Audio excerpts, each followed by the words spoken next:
Prime Minister Modi highlighted India's contribution in fight against COVID pandemic during his address on day one of G20 Summit, saying India is going to be ready with 5 billion doses by 2022. He pitched for mutual acceptance of vaccines and WHO recognition for Covaxin. It is the second day he's in Italy, where world leaders have assembled to attend G20 Summit. Ahead of the visit, he visited Trevi Fountain, which is Fontanadi Trevi, tossed a coin into the fountain.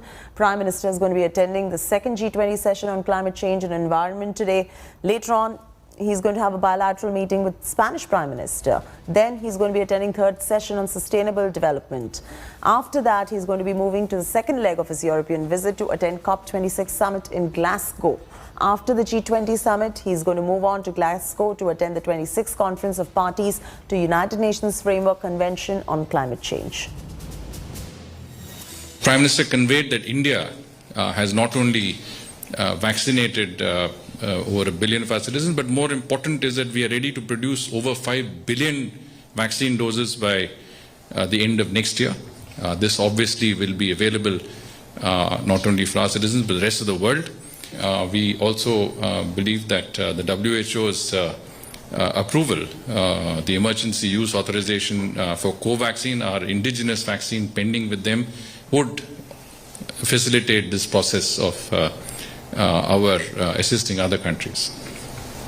With heavy security and barricading, Glasgow is ready to welcome the world leaders in COP26. Prime Minister Narendra Modi arrives here on the 31st October, night of October 31st, and stays on the 1st and the 2nd of November. And in this period, he will be giving a speech here at COP26 and expected to meet some leaders from the diaspora. Developed nations should be subjected to a negative carbon emission goal rather than a zero carbon emission goal. The second, of course, being that the developed nations had promised 100 million climate fund to the developing nations to help them keep up with that climate change pledge. That has not happened, and one assertion would be for them to pull up their socks and come up with the funding. The third being technology share, which is very, very important for developing nations to keep up with their development, to keep up their economy, at the same time sustain climate change as well. So this being the three main important points, possibly which Prime Minister Narendra Modi will be stressing upon in COP26. Lavina Tandon for India Today from Glasgow, Scotland. It was a power-packed Saturday for Prime Minister Modi in Italy, who is attending G20 Summit. The Prime Minister called on Pope Francis's Vatican City, extending an invitation to India. Here's more. Prime Minister Modi's hugs are back. On day one of the G20 summit, the Prime Minister shared the world stage with global leaders like US President Joe Biden, French President Emmanuel Macron, and German Chancellor Angela Merkel. The summit began with a photo op of leaders of the biggest 20 economies in the world. The first G20 summit post-COVID will hold talks on coping in an era of pandemics, solutions to mitigating the impact of COVID, and tackling the economic and social fallout caused by the virus. G20 nations, which account for 80% of global GDP, will hold deliberations on job creation, skill development, and united action against terror. Prime Minister Modi, Joe Biden, and Angela Merkel participated in a session on global economy and global health at the Roma Convention Center. India is expected to steer the dialogue on climate change, sustainable tech, post-COVID economic recovery, health governance, and global cooperation.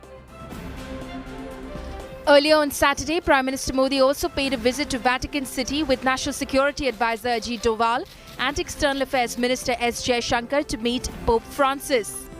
You can see also behind my back the security control that are put in place for safety reasons and for COVID-19, of course, issues. The square is not that full today. There are limited entrance and not many people can enter in the Vatican today, also because of the visit and important meeting of the Prime Minister Modi.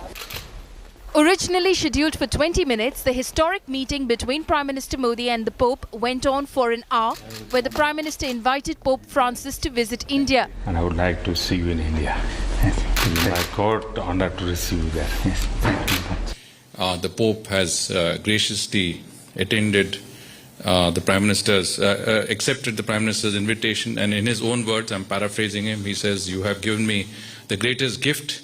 I'm looking forward to visiting India." These pictures of a warm embrace between Modi and the Pope were the highlight of the meet. The Prime Minister gifted the Pope a candle stand and a book on India's climate change fight, while the Pope gave Modi a collection of his main teachings and a bronze medallion featuring a tree with the inscription, "The desert will become a garden." This is a meeting aside from the G20 where Mr. Modi was invited by Mr. Mario Draghi, Italian Prime Minister. Topics should range from the COVID-19 to climate change to the environmental crisis and also the Afghani crisis.